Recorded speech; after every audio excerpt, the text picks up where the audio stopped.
सर्वेभ्यो नमो नमः। अद्य कक्षायां भवतां सर्वेषां हार्दिकं स्वागतम्। आज की इस कक्षा में जो हमारा विषय रहने वाला है वो है यण संधि। इस संधि को मात्र एक सूत्र से समझने का प्रयास करेंगे। सूत्र है इको यणचि। परिभाषा इकः स्थाने यण स्याद् अचि संहितायां विषये। इसका अर्थ यह है कि इक के स्थान पर यण हो जाए अचि इत्यर्थ स्वर परे होने पर संहितायाम विषय अत्यधिक समीपता के कारण। अर्थात यदि इक, अब इक किसको कहते हैं यह प्रश्न उत्पन्न होता है। इक का अर्थ है ह्रस्व अथवा दीर्घ इकार, ह्रस्व अथवा दीर्घ उकार, ह्रस्व अथवा दीर्घ ऋकार और लृ, इनको इक कहते हैं। इनके पश्चात इनसे अतिरिक्त भिन्न स्वर होने पर इक के स्थान पर यण हो जाता है। यण किसको कहते हैं? य, व, र, ल, ये यण हैं। ये क्रमानुसार ई के स्थान पर य, उ के स्थान पर व और री के स्थान पर र और लृ के स्थान पर ल हो जाते हैं। कब हो जाते हैं? जब इक के पश्चात इनसे अतिरिक्त कोई भिन्न स्वर आ जाए तो इक के स्थान पर यण हो जाता है। जैसे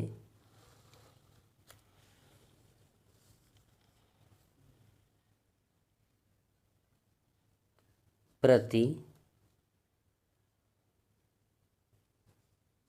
जमा एकम। यहाँ पूर्व पद का जो अंतिम वर्ण है वो इकार है और उत्तर पद का जो आरंभिक वर्ण है वो ए है। यदि इसका वर्ण विच्छेद करने का प्रयास करके देखें तो प, जम र, जम अ, जम त, जम ई, जम एकम। अब यहाँ पूर्व पद का जो अंतिम वर्ण है वो ई है और उत्तर पद का जो आरंभिक वर्ण है वो ए है। बिना किसी व्यवधान के ई के बाद ए का आगमन हुआ है, अतः ई के स्थान पर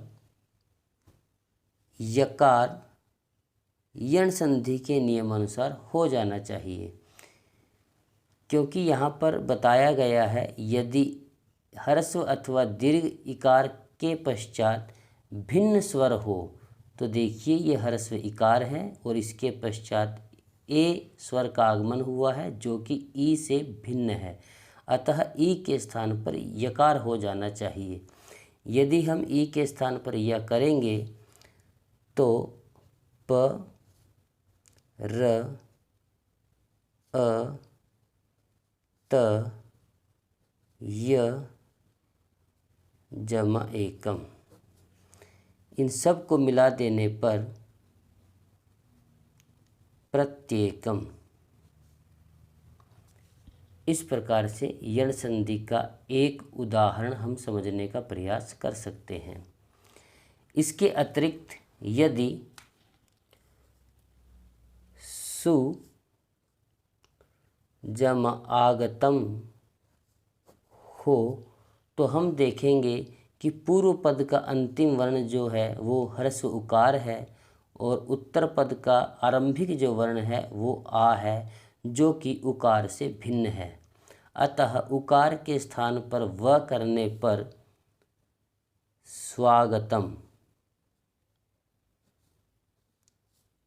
इस शब्द को हम प्राप्त करेंगे। इसी प्रकार यदि जमा अपि, यहाँ पूर्व पद का अंतिम वर्ण ह्रस्व इकार है और उत्तर पद का आरंभिक वर्ण अ है जो इकार से भिन्न है, अतः इकार के स्थान पर यह होने पर यद्यपि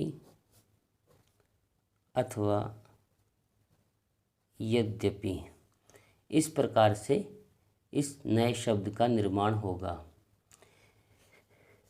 लृकार का यदि उदाहरण देखा जाए तो लृ जमा आकृति ही।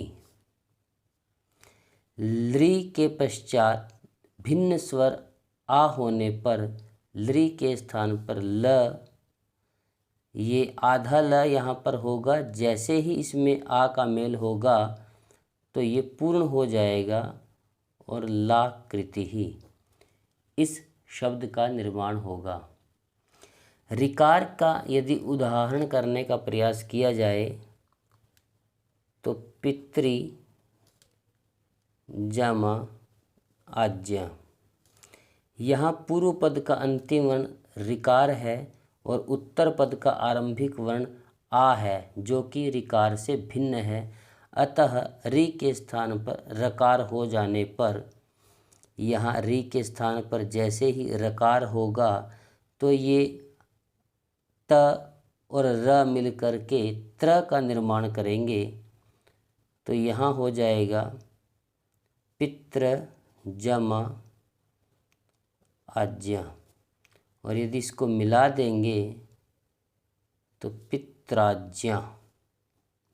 इस प्रकार से यण संधि के 4 उदाहरण इकार के स्थान पर य, उकार के स्थान पर व, ऋकार के स्थान पर र और लृकार के स्थान पर ल हमने करके देखने का प्रयास किया। आशा है कि आप सभी इसको सरलतापूर्वक समझ पाए होंगे।